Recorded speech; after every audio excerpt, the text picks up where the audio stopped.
Ladies and gentlemen, gird your loins. It's time for the good news, the bad news, and the other shit.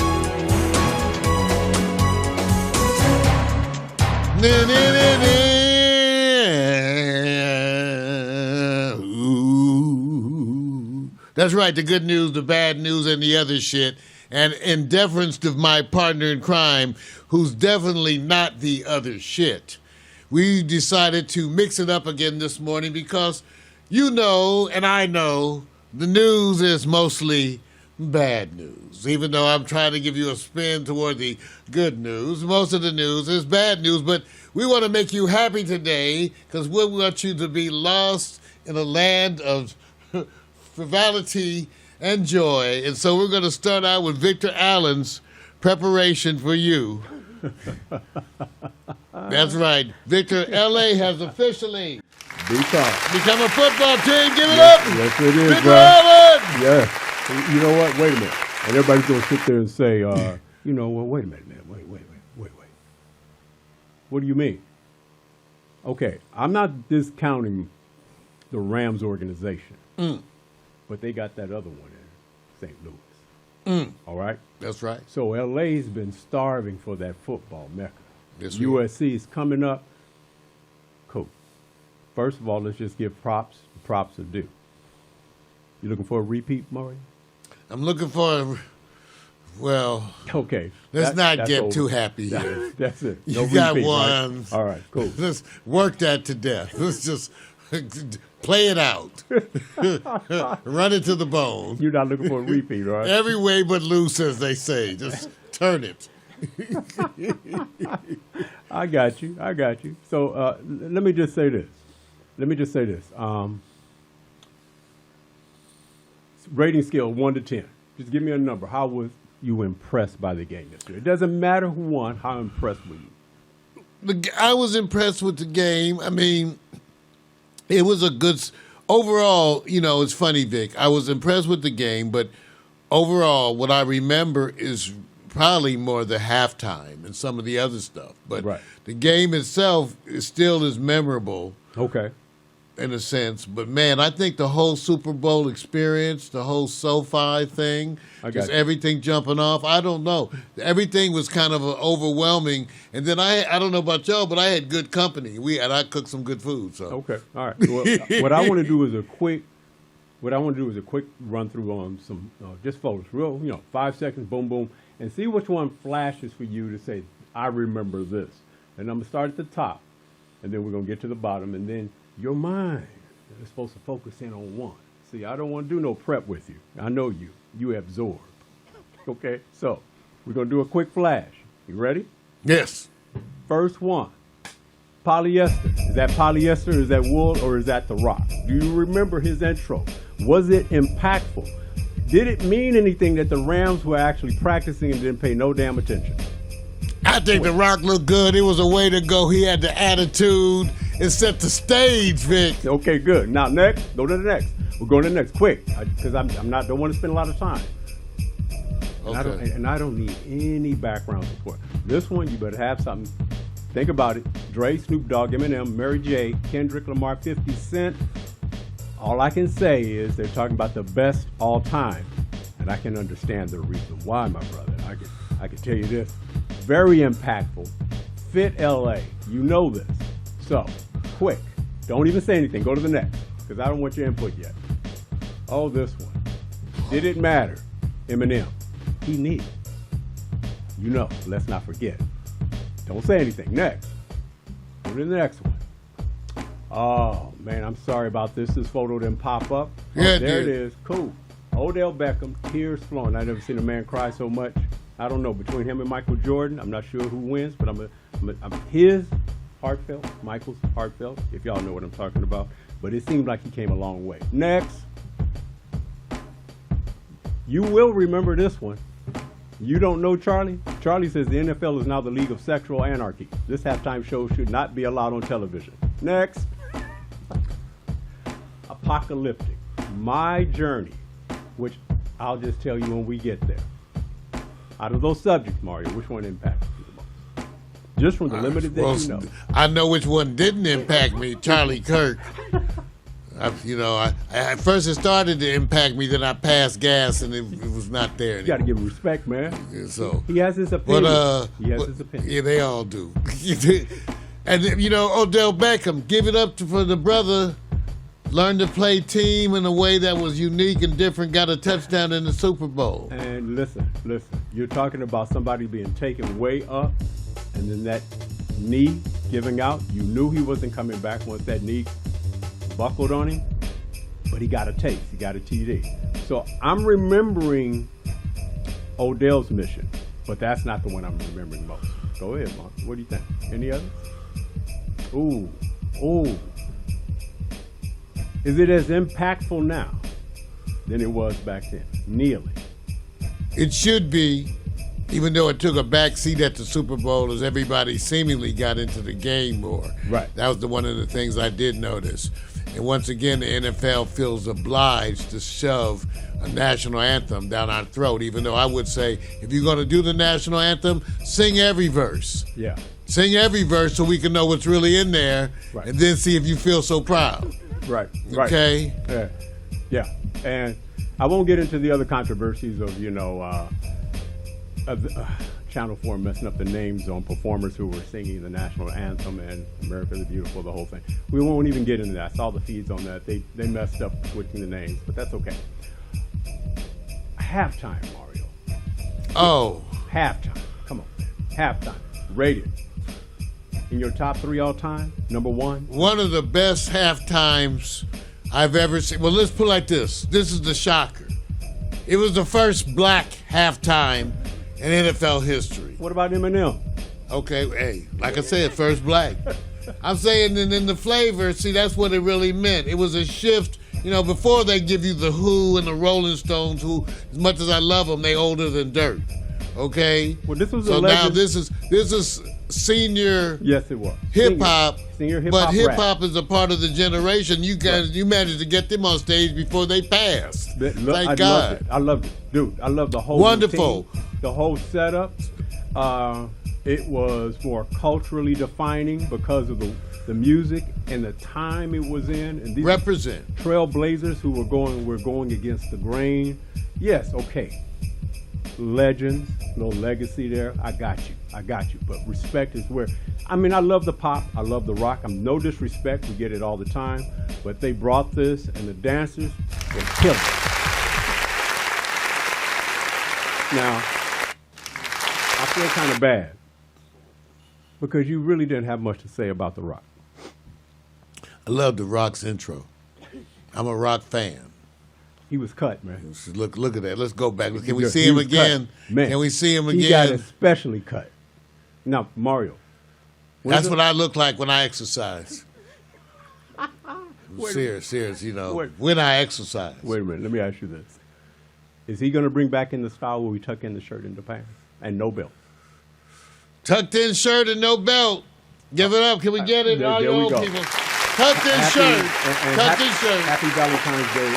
The day is just beginning for all the ladies. And even some of you guys who want to be ladies. All right, next.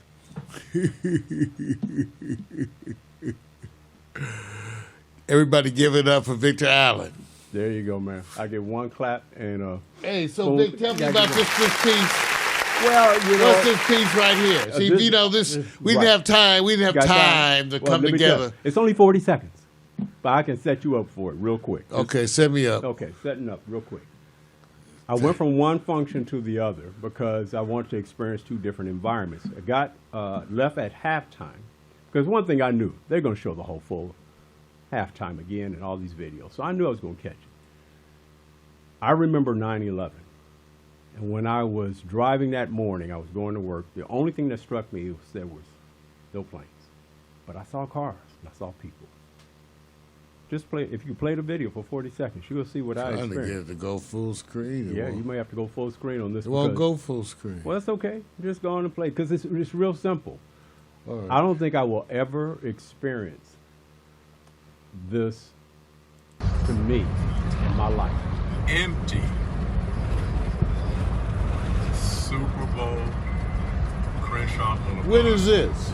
Straight empty. Halftime of Super Bowl. No people. Nope. You weren't here to have. Halftime right now. No. This is crazy. I'm documenting this because you won't see this again. That's Crenshaw Boulevard, halftime and during the Super Bowl, y'all. Take a look. Crenshaw. Nobody. Nobody. No people, no cars, just apocalyptic. Victor Allen risked his life to go out in the ghetto where there are no bike lanes. We don't have bike lanes in the ghetto. Well, we are giving up. Victor Allen, we don't have bike lanes in the ghetto. Parts of it. Dude. Wow, nobody. I don't think it's going to ever, because we don't get the Super Bowl back here for another 20 years. And unless something happens as a natural disaster, God forbid, I don't think I will ever experience that again. Not in LA, we're known for cars. Never. Man, I'm going to give it up once again for Victor Allen, who went out in the ghetto unarmed. Unarmed. Riding a bike. In the hood with no bike lanes, because till the white people on Adams where they have white people now, they have bike lanes. So as soon as I'm trying to get more white people closer so we can get the bike lanes. He destroys my seven. I'm just saying, you have 40 minutes. Nobody 45. on Crenshaw. Nobody, bro. We are gentrifying over here like crazy. And I want the benefits. I want cleaner streets. Right. I want friendly police. I want, bike lanes. This is all the shit you get when the white people move in. So I want it. Friendly police. They're going to stop driving by waving. Hi. See, I was just trying to give them a scene. To me. Let's play it again, damn it. No, man, you don't have to. I just want you to go like yeah, there it is. Empty. There it is. Crenshaw Boulevard, halftime during the Super Bowl. Crenshaw Boulevard. Straight. Are you in a car, Victor? Yeah, I'm in a car. I told you. Who will you ride with? It's a secret. Wow. No, it was Kenny. Right okay. I'm documenting this because you won't see this ladies again. nicknamed him Sexual Chocolate. Probably for the rest of my natural life. I can't believe this is Crenshaw. You'll never see it like this again. Wow. Meanwhile, there was no pork to be had. No. Lakers don't even do this. There was no pork anywhere. Give it up once again, Victor Allen. So we patrol our community. We report. Like I say, we may not be in the ghetto, but we can see the fit. So we give it up. Pax Stereo, local community broadcasting. What can I say? Give it up, Vic. There you go, bro. There you go. So for everybody in Los Angeles who's been enjoying the Super Bowl, I mean, it was literally a party everywhere in Los Angeles. Folks in the hood, the ones who are managing to survive in Inglewood, are made a little money off of parking, because one of the news items that we wanted to discuss today is the impact of things like the Super Bowl. The Super Bowl is affecting Inglewood. See, I'm old enough to remember when Inglewood was actually white, and when I took that turn into Inglewood where you were guaranteed to be stopped by police. So this is a long time journey for me. The black movement into Inglewood, we paid for dearly in a lot of ways. And now it looks like, once again, the folks are being treated to what has been a consistent phenomenon in America, the retaking of their land and their prosperity. It turns out rents supposedly around the SoFi stadium have gone up like 50%.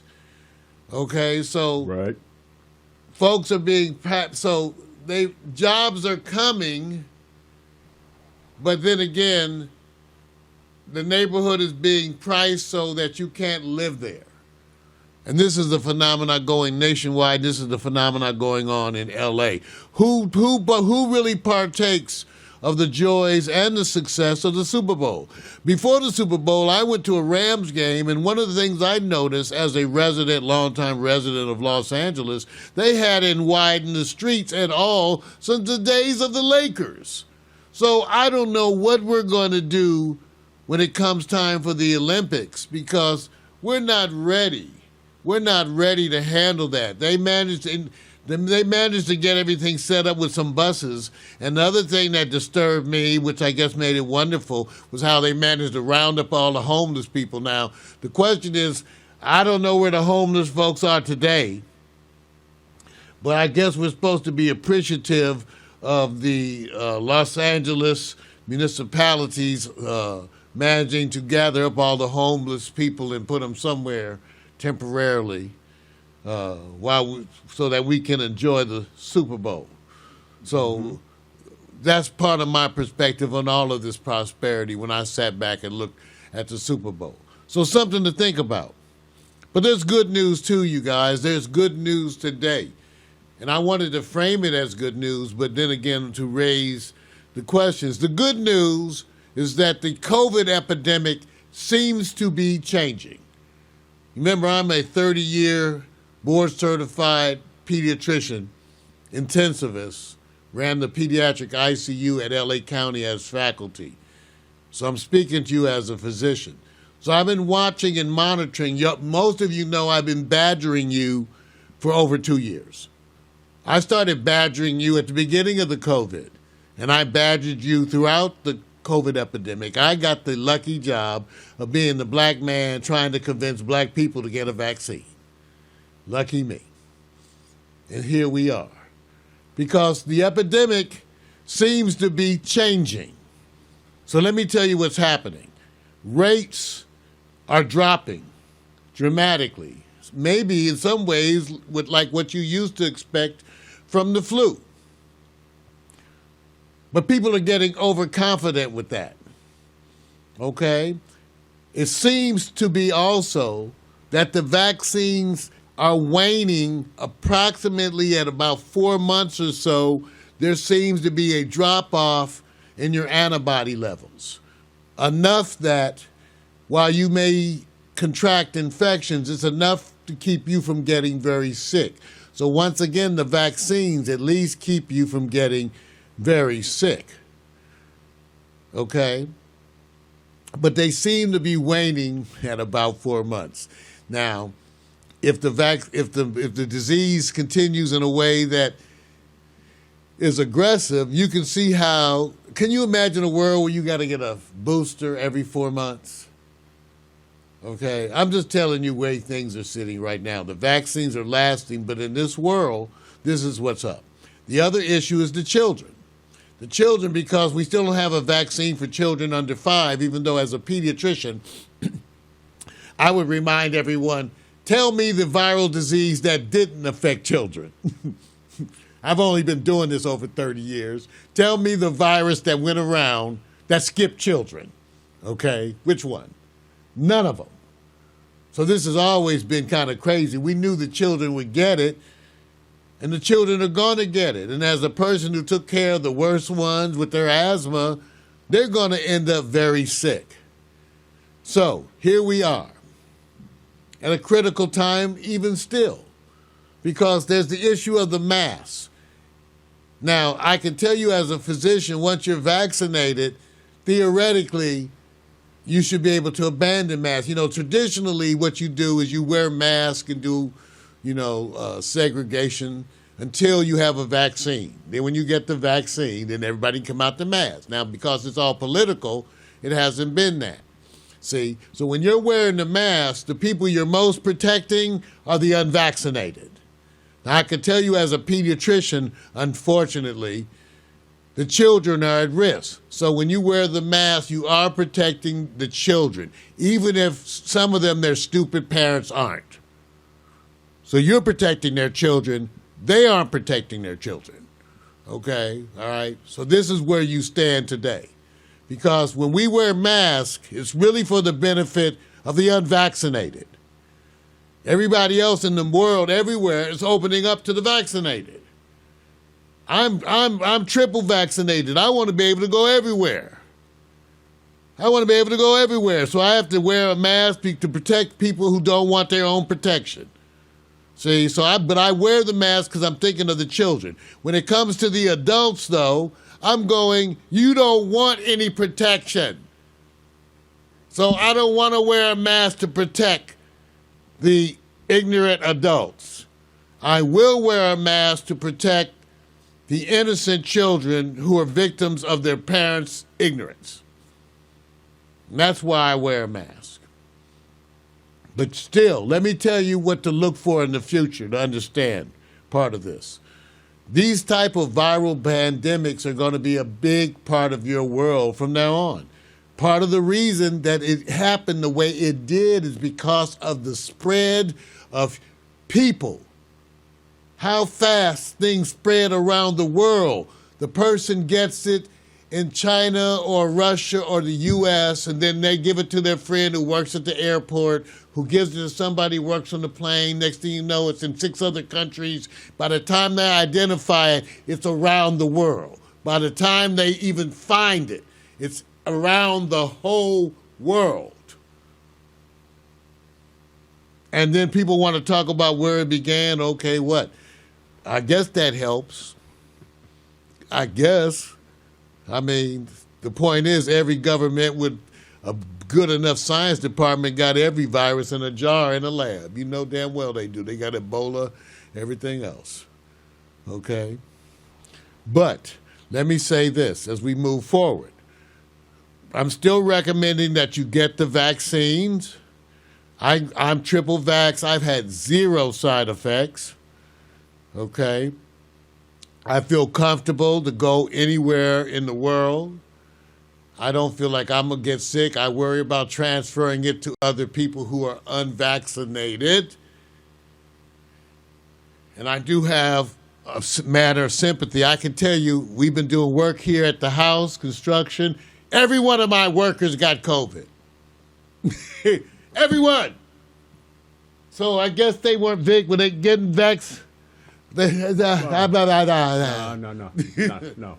You have to act. Like you said, you have to assume the worst to protect others, and that's what you're doing.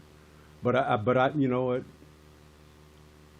I know you're going to end this off with a positive uplift, but I want you to make sure you say something good about Valentine's Day. The good news is the virus, we are making progress. The good news is that this is funding and really encouraging an explosion of health care. Remember, part of the thing I said is that we've gotten to a point where a bunch of us have been lobbying for this health care for black people, for underserved communities, for most of our adult lives. So right now you have the opportunity, the best opportunity in history to get health care. So I will be bugging you about getting your health care.